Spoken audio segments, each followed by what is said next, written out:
नमस्कार मंडळी, चला तर जाऊया आपण आज खिंडीतील गणपतीचं दर्शन घेण्यासाठी। आज अंगारकी चतुर्थीनिमित्त खिंडीतील गणपतीचं दर्शन घेऊया। चला तर मग जाऊया।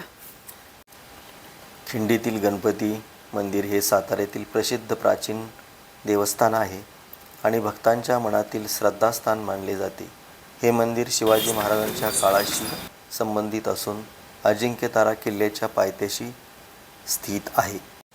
इतिहासानुसार औरंगजेबाच्या हमलादरम्यान मूळ गणपतीची मूर्ती सुरक्षित ठेवण्यासाठी तिच्यापुढे भिंत बांधली गेली होती।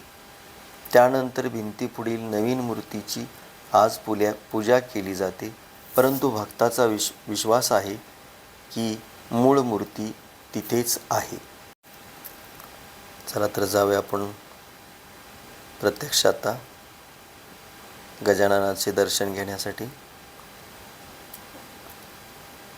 अतिशय सुंदर आणि निसर्गरम्य असे हे वातावरण। आता आपण मंदिरात प्रवेश करत आहे। सभा मंडपात गणपतीचे वाहन मूषकाची धातूची मूर्ती आपण पाहत आहोत। असं आख्यायिका आहे की मूषकाच्या कानामध्ये आपणाला जे हवे आहे ते सांगितलं तर ते गणपतीपर्यंत पोहोचतं। मोरगिरी कथानुसार गणपतीने पुजाऱ्याला स्वतःचा संदेश दिला की मूळ मूर्ती बाहेर काढू नये, त्यामुळे सध्या येथील मूर्तीचीच पूजा केली जाते। आपणाला गजाननाचे दर्शन होत आहे। अतिशय सुंदर असं वक्रतुंड महाकाय सूर्यकोटी समप्रभ निर्विघ्नं कुरु मे देव सर्वकार्येषु सर्वदा। अतिशय सुंदर असं हे मंदिर आपण पाहत आहे। कळसाचं आपल्याला दर्शन झालेलं आहे। चला तर जाऊया आपण आता पूर्णेश्वराचे दर्शन घेण्यासाठी।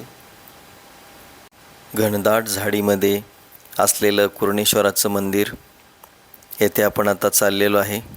चला तर जाऊया।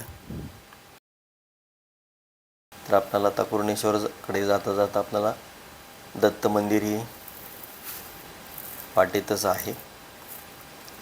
चला तर जाऊया, प्रथम दत्त महाराजांचं दर्शन घेऊया। आपल्याला दत्त महाराजांचे दर्शन होत आहे। दिगंबरा दिगंबरा श्रीपाद वल्लभ दिगंबरा।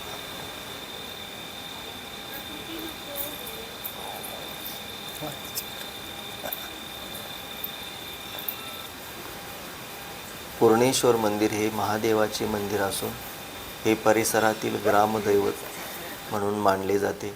गणपती मंदिरापासून काही पायऱ्या खाली दगडी वाटेने जाऊन येथे यायचे स्थान आहे।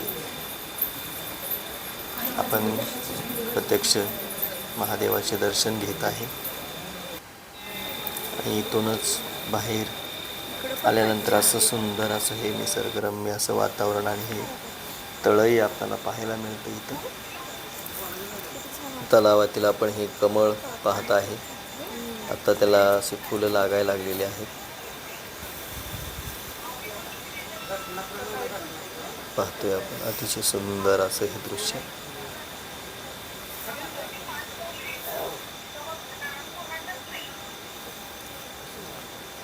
इथूनच परत वरती मंदिराकडे जाण्यासाठी अशा ह्या दगडी पायऱ्या।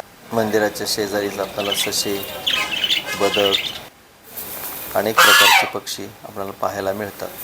धन्यवाद।